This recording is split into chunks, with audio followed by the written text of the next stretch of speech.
Bienvenue à Nozonville. Nous sommes ici et pas ailleurs pour l'adaptation théâtrale du conflit qui a secoué cette ville pendant plus de 10 ans.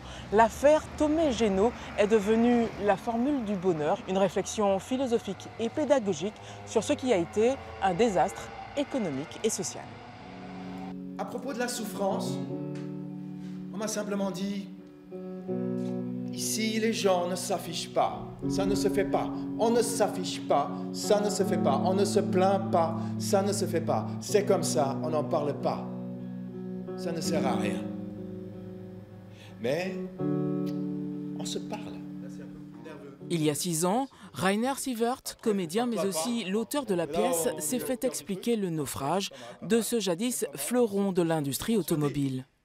Je ne comprenais pas du tout comment une entreprise qui était censée être leader mondial pourrait fermer. Comment ça se fait que quelqu'un arrive et ils ont laissé 1 euro et ils ont une entreprise avec 340 personnes qui vont diriger.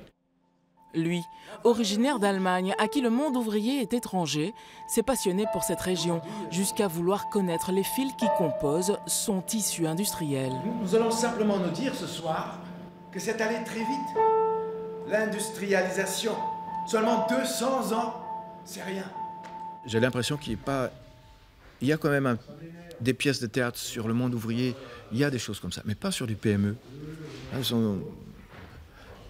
me suis rendu compte, raconter l'histoire c'est une forge familiale.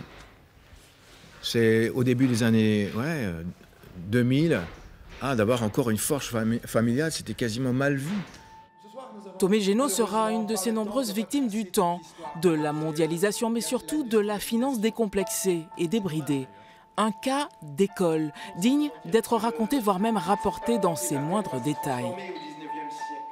Il a écrit, je crois que la première lecture qu'on a faite non-stop, dire des bêtises, mais je pense que ça faisait 4 heures non-stop, sans s'arrêter. Donc, première chose, ça a été d'aider Rainer à couper, à faire des choix, à dire ça on fait pas, ça on met de côté, ça on garde absolument. Pour la mise en scène, Lionel Parlier s'est appuyé sur le récit de Rainer, la scénographie imaginée par Wilfried Schick et la musique composée par Manuel Langevin.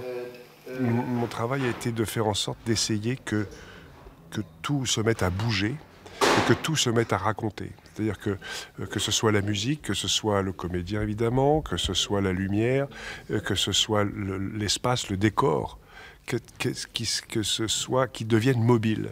Well, it's a long, long way from LA to the valley. It's a long, long way from home. Well, I'm not here to fit you in, nothing to supply. I just can't hear make you down.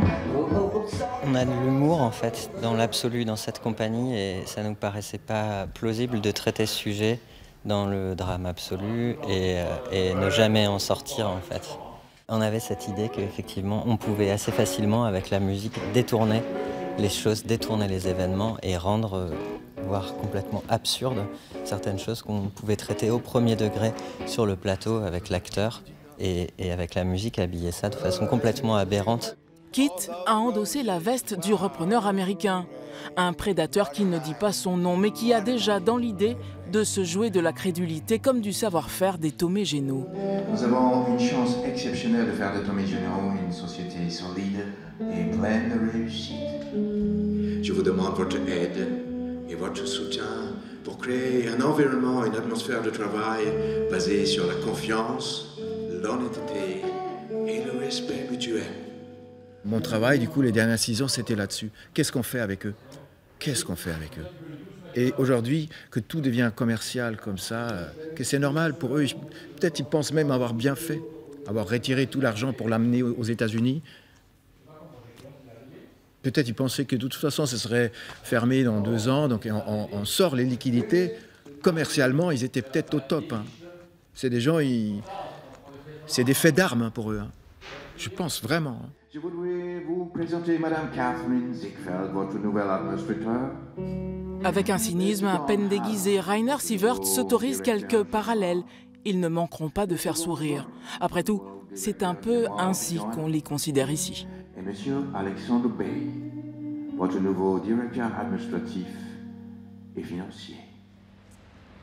L'an dernier, les dirigeants américains de l'ancienne entreprise Tomé Génaud ont été condamnés par la justice française. Mais il reste hélas cette friche et l'histoire pour nous rappeler ce qui s'est passé ici. À bientôt, ailleurs en Champagne-Ardenne.